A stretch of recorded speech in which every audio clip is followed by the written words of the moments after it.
स्वागत है आपका हमारे इस चैनल प्राचीन ज्ञानवर्धक कहानियां में। श्राद्धों में 3 सब्जी मत खाना पूर्वज हो जाते हैं, नाराज आने लगती है, घर परिवार में अनेक समस्याएं आ जाती है। इसलिए दोस्तों वीडियो को अंत तक पूरी देखिएगा, जिससे कि आप ऐसी गलती भूल कर भी ना कर सके। आखिर वह कौन सी 3 सब्जी है जो हमें में नहीं खानी चाहिए? नमस्कार दोस्तों, आपका स्वागत है आपके अपने YouTube चैनल पर। दोस्तों अगर आप अपनी लाइफ में कुछ नया सीखना चाहते हैं तो चैनल को सब्सक्राइब जरूर करिएगा। दोस्तों, पितृपक्ष का आरंभ कब से हो रहा है? पितृपक्ष के दिनों में किस प्रकार का भोजन नहीं करना चाहिए? सारी बातें जानेंगे इस वीडियो में। दोस्तों, हिंदू धर्म में पितृपक्ष का महत्व बहुत अधिक होता है। पितृपक्ष के दौरान हमारे पूर्वज पितृलोक से धरती पर हमें मिलने के लिए आते हैं। हमारे द्वारा उनके लिए किए जाने वाले श्राद्ध तथा तर्पण, पिंडदान आदि कार्यों से वे संतुष्ट होकर हमें आशीर्वाद प्रदान करते हैं। इसके साथ ही पितृपक्ष में हमें भी कुछ नियमों का पालन करना होता है। पितृपक्ष के दौरान स्नान से लेकर रात्रि को सोने तक महत्वपूर्ण नियमों का पालन करना चाहिए। इसके साथ ही गरुड़ पुराण में पितृपक्ष में भोजन करने संबंधी महत्वपूर्ण नियम बताए गए हैं।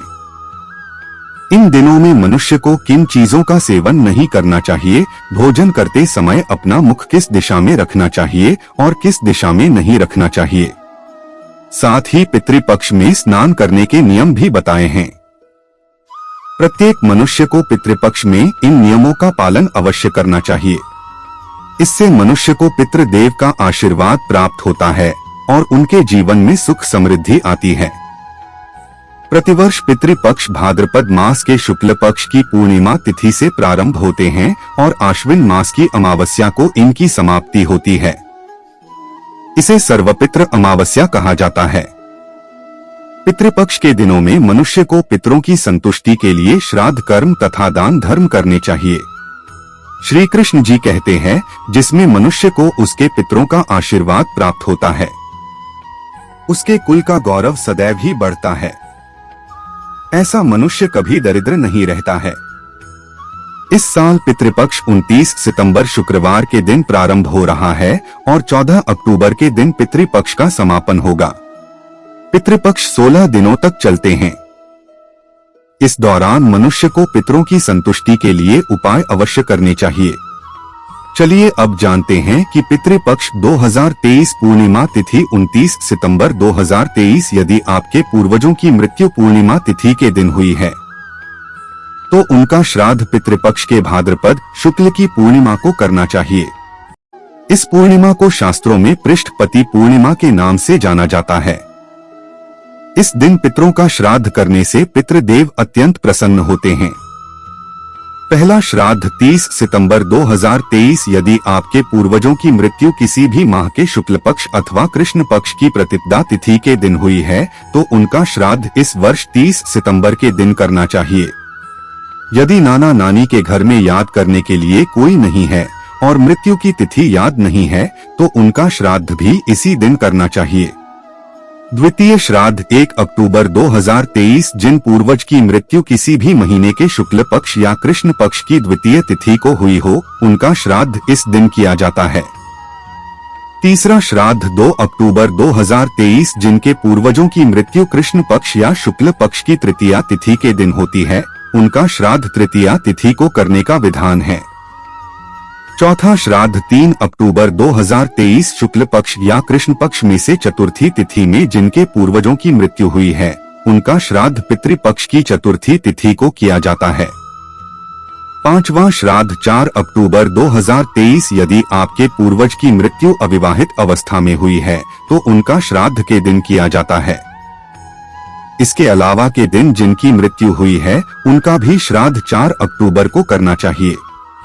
छठा श्राद्ध 5 अक्टूबर 2023 किसी भी माह के शास्त्री तिथि को जिनकी मृत्यु हुई हो उनका श्राद्ध इस दिन किया जाता है।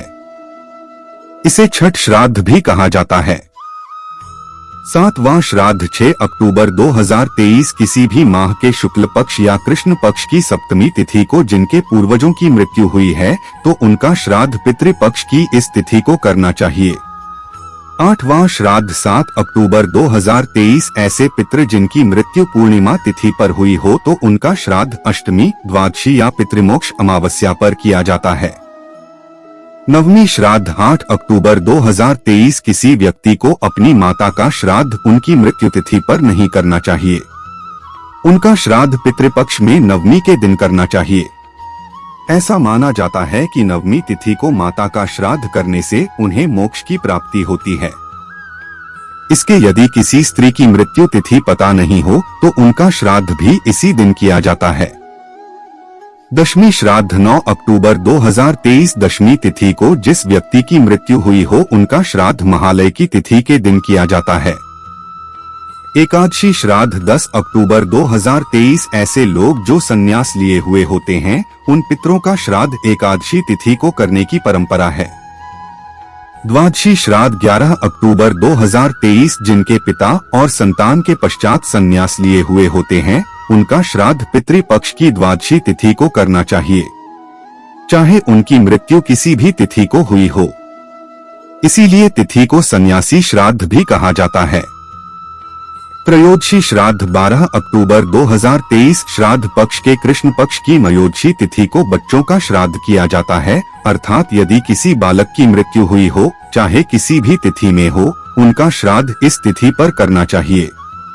चतुर्दशी 13 अक्टूबर 2023। ऐसे लोग जिनकी अकाल मृत्यु हुई हो जैसे आग से जलने, शास्त्रों के आघात से, विषपान से, दुर्घटना से या जल में डूबने से हुई हो उनका श्राद्ध चतुर्दशी तिथि को करना चाहिए।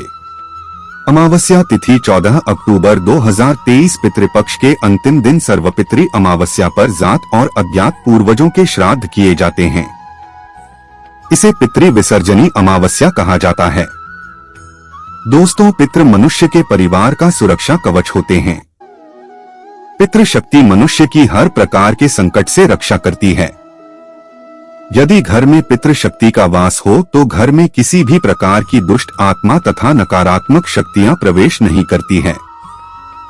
इसीलिए हमें पितृपक्ष में कुछ ऐसे कार्य करने चाहिए जिससे हमारे घर में पितृ शक्ति का वास हो। पितरों को प्रसन्न करने के लिए गरुड़ पुराण में भगवान श्री कृष्ण ने बहुत ही महत्वपूर्ण उपाय बताए हैं। भगवान श्री कृष्ण के अनुसार पितरों की संतुष्टि के लिए सर्वोत्तम उपाय है दान करना, और दान में भी सर्वोत्तम होता है तिल का दान करना। जो भी मनुष्य पितृपक्ष में पितरों के लिए तिल का दान करता है उसके सभी पापों का एवं दुखों का नाश हो जाता है। इसके अलावा आप पितृपक्ष में अपने पितरों की संतुष्टि के लिए वस्त्र आदि का दान अवश्य करें। यदि गाय का दान किया जाए तो कई गुना अधिक फलों की प्राप्ति होती है। श्री कृष्ण कहते हैं, मृत्यु के पश्चात मनुष्य की आत्मा अभौतिक रूप धारण करती है। उनका यह शरीर वायु रूप में होता है। वायु रूप में मृत आत्माएं घर में प्रवेश करती है और अपने परिजनों द्वारा किए जाने वाले कर्मकांड तथा श्राद्ध से वे अत्यंत प्रसन्न होते हैं। मनुष्य के पितर उसके द्वारा चढ़ाए गए भोग को प्राणियों के रूप में ग्रहण करते हैं और उन्हें आशीर्वाद देकर फिर से पितृलोक में लौट जाते हैं। लेकिन जो मनुष्य अपने पितरों का सम्मान नहीं करता है, पितृपक्ष में श्राद्ध एवं पूजा पाठ नहीं करता है, उसके पिता दुखी होकर पितृलोक में लौट जाते हैं। पितृ को दुखी करने के कारण मनुष्य के सभी पुण्य कर्म उसी क्षण नष्ट हो जाते हैं और उसे पितृदोष लग जाता है। इसीलिए मनुष्य को अपने पितरों को कभी दुखी नहीं करना चाहिए। आइए जान लेते हैं पितृपक्ष में भोजन तथा स्नान करने के कौन से नियम बताए गए हैं। सबसे पहली बात है, पितृपक्ष में स्नान सिर्फ एक वस्त्र धारण करके ही करना चाहिए।